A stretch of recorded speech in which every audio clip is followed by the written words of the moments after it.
After spending a lot of time building ponds for other people, last year I finally had the chance to build my own dream koi pond at the first house me and my girlfriend moved into.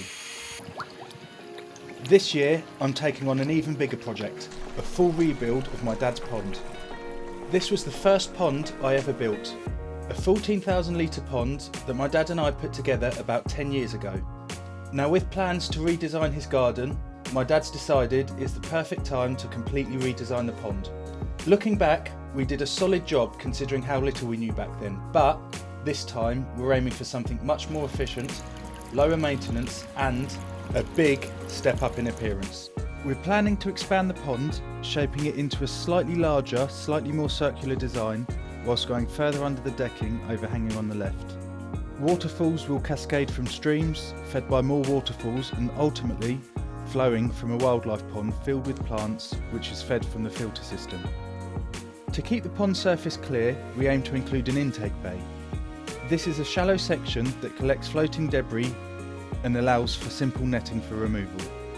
The entire design is focused on creating captivating focal points across the ponds and streams. Throughout this build, I'm going to be sharing what worked well last time, what didn't, and also the key improvements that we're going to be putting in place. Much like the pond at my house, this one will blend features of a water garden, such as rocks, plants, waterfalls and smaller wildlife ponds, with koi-specific elements such as advanced filtration, high flow rates and excellent aeration. This pond is home to koi, goldfish and shabunkin, which are essentially an ornamental goldfish, along with plenty of frogs and toads. Throughout the years, we've taken on a lot of unloved fish from poorly maintained ponds, coming to us with all sorts of issues such as bloat or dropsy, bacterial infections and even fin rot. Before putting them in the pond, we managed to treat every single fish that had been infectious. But some fish have never got over the bloat, whilst others have a few telltale signs of historical fin rot. Saying that though, they all seem to be very happy and behaving like any normal fish would. We are going to be using a Burton's drum filter for the mechanical filtration, a homemade biological filter and then a bog/wetland area which will also double up as a pond for wildlife such as newts, frogs, birds, aquatic insects, which will then lead into waterfalls before returning to the pond. Before we can even start any of this though, there are quite a few things that we need to do first. So this is where the game of chess begins. Before we can even start the pond, we have to take out this fencing back here, move it back as far as we can so we can level out the area. We can then build half of the summer house up to there, which will then give us enough room so we can then empty everything out of the garage into the summer house. So then we can remove the garage and then we can get started with the pond rebuild. So obviously a lot of things to do first before we can even make a start with the pond. The fence we've got now is still in decent condition, but we're moving it back as far as we can to maximise space for the summer house. Since there's a footpath directly behind the garden, we're putting up 6-foot close board panels on top of 6-inch composite gravel boards to give us maximum privacy. For the fencing, we're using a DuraPost system. These posts are made from galvanised steel and then powder coated, and they're guaranteed to resist corrosion for 25 years, so they're built to last. The area that we're working on is currently a raised flower bed full of holly trees that have done absolutely pants. To get it ready for the summer house, we need to level all the ground so that it's the same height as the lawn. We're hiring a digger for the day to make things easier, especially for removing the old stumps from 30-foot high lowlandi trees that were cut down a decade ago.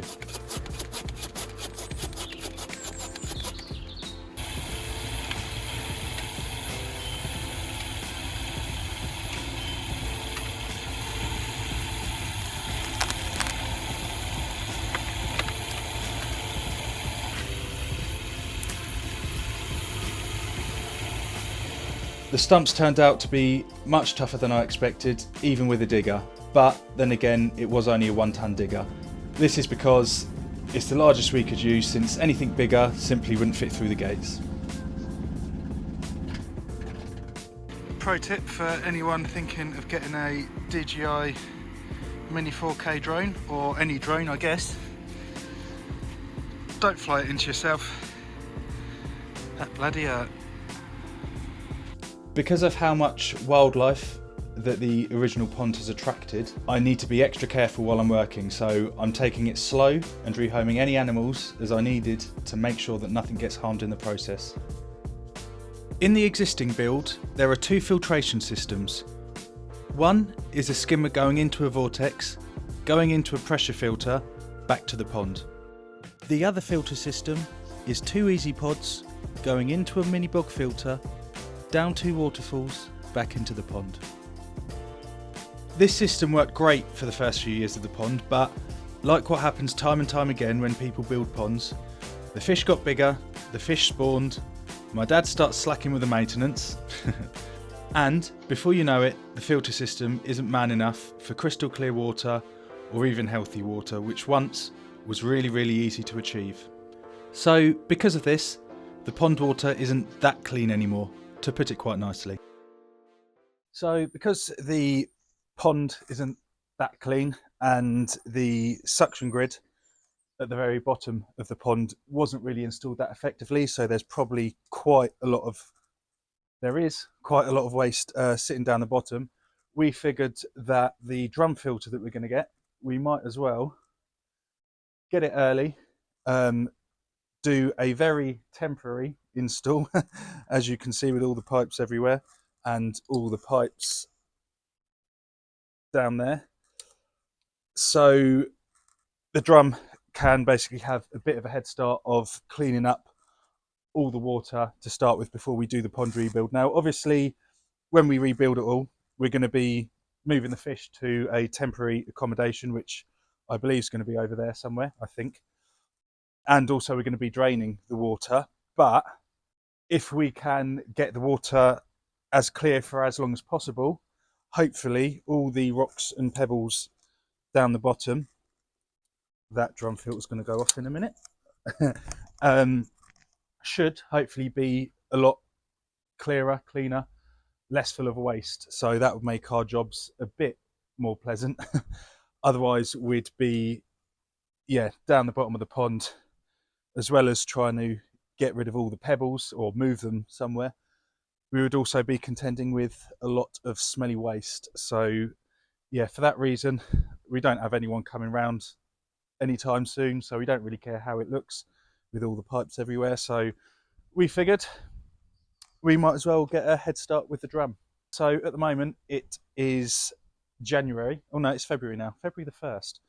So one, it's too cold really to move the fish safely into a temporary accommodation, and also the ground here will be so wet once we start kind of digging everywhere else. It's going to be a complete nightmare. So what we're doing is we're waiting for the weather to warm up for both of those reasons. The only issue with that though is that this garden purposefully is a bit of a wildlife haven. Obviously there's like a mini pool there, there's a stream, and we've purposely put a load of kind of logs for wildlife habitats and stuff. All of this is going to be essentially destroyed with the digger when we come to finally do it. So what we're going to do a few weeks before spring starts is essentially bypass the waterfall, let it run dry, and also hand remove a lot of like the logs and stuff like that in increments, not all in one go. So hopefully by the time that we've got a digger coming and basically wrecking that whole area, hopefully by that time all of the wildlife, or at least the vast majority of the wildlife, they would have hopefully moved on quite a bit. So that is the plan for that. Over the next few weeks, the drum filter did really well in clearing up the pond. As the weather warmed up, we started feeding the fish with Nutrimare Koi 360 sinking food. We chose sinking pellets on purpose, hoping that the fish, especially the koi, would rummage through the pebbles, stirring up any muck, so that over time it would eventually disperse and make its way to the drum filter, where it would then be automatically cleaned out. We also noticed a tiny bit of blanket weed, which isn't necessarily bad in itself, but we wanted to prevent as much of this as possible so we wouldn't have to contend with it when cleaning out the pond.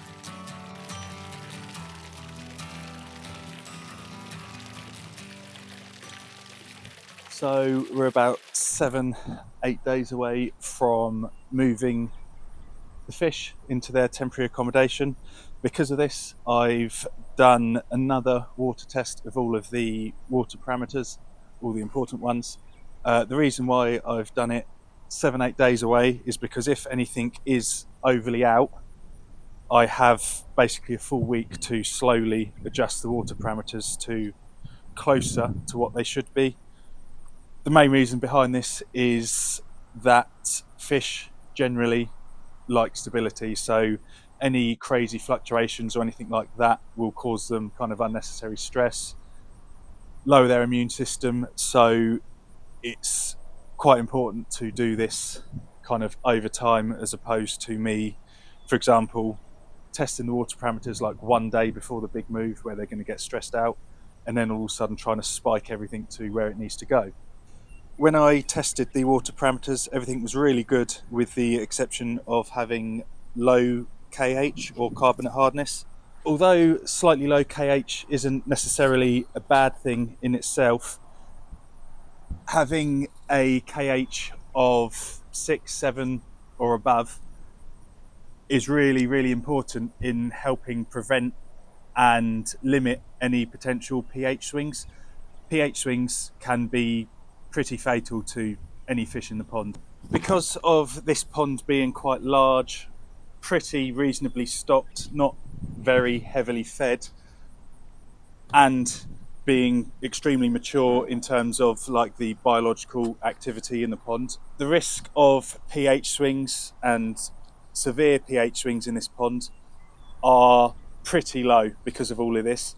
But obviously they are going to be moved to a different accommodation where the water volume is going to be a lot smaller, and it's going to be quite a stressful time for the fish when we're netting them up and taking them over there and then them being in a new environment. So I'm doing what I can at the moment to slowly raise the KH or carbonate hardness up to a reasonable level where it will prevent any reasonable pH swings, because all of these reasons basically mean that the chances of pH swings in the temporary accommodation are probably quite higher. So pairing that with having a low KH or carbonate hardness in the pond is probably asking for trouble. So what I'm going to be doing is raising the KH in this pond slowly over the next week. So we're going to be using the pond water for the water in the temporary accommodation water, so everything is as similar for the fish as possible. So what I'm going to be doing is basically using bicarbonate of soda to slowly raise the KH of the pond to limit the chances and severity of any pH swings. Another thing I've been doing over the past few weeks is slowly adding salt to increase the salinity of the pond to around 0.3%. The main reasons for this are that it helps reduce the effects of any nitrite toxicity, because the salt will compete with the nitrite for absorption in the fish's gills. It helps reduce osmotic stress, allowing more energy to be focused on immune function and recovery, and it will help improve mucus coat production, which acts as a barrier against bacteria and parasites. All of these things combined will also make the fish slightly more resilient to ammonia exposure. Now, is all of this strictly necessary to prevent any illness, disease and death? Maybe, maybe not. If we didn't do any of this stuff, we might not have any issues at all, but these measures will help reduce the chance of any of those things happening. Next up, I had to get the biofilter working just well enough for the temporary setup. I'll go into detail on how I'm actually going to be building it properly in a later video, but for now, I just needed something on the end of the drum filter. That way, I could switch off the waterfall.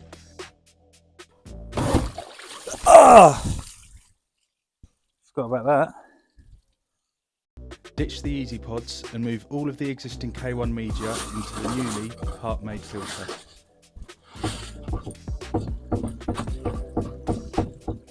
That's the point. While I'm here, this is what the two filters were sitting on. This is not the way you want to be building the base for a filter.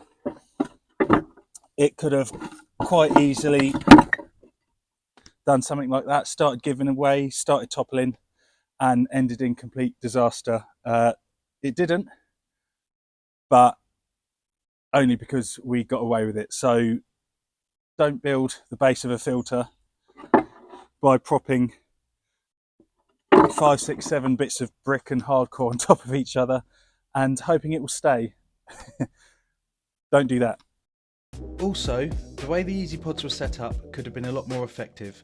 Rather than all the flow from the pump going into one pod, then all into the other, then back into the pond, it would have been a lot better if we split the flow on the pipe so half goes into one, half goes into the other, then they both go back into the pond.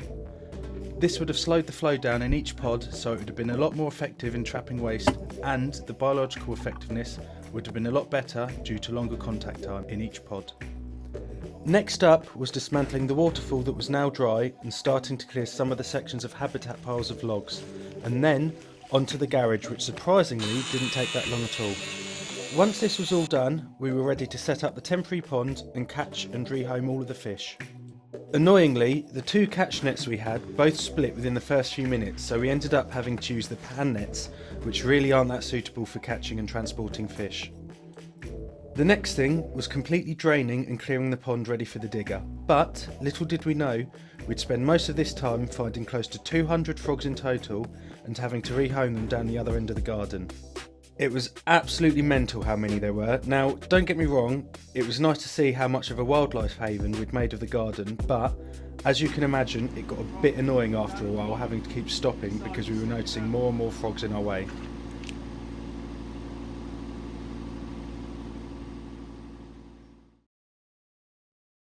So as you can see, we have managed to achieve a complete mess at the moment. The pond is clear as much as we're going to clear it kind of with hand and stuff. Everything else is just going to be a bit of a demolition job with the digger. This is the temporary fish pond that we've got up. We've just opted for the biological filtration because the drum isn't really necessary because we're not really going to be feeding them anything or very little, and it's only going to be for about 5-6 days, hopefully less, but we shall see. So next up is reshaping the pond with the digger. If you have made it this far to the video, thank you for watching, and I'll see you on the next one. Come on in, Dad, what's for dinner?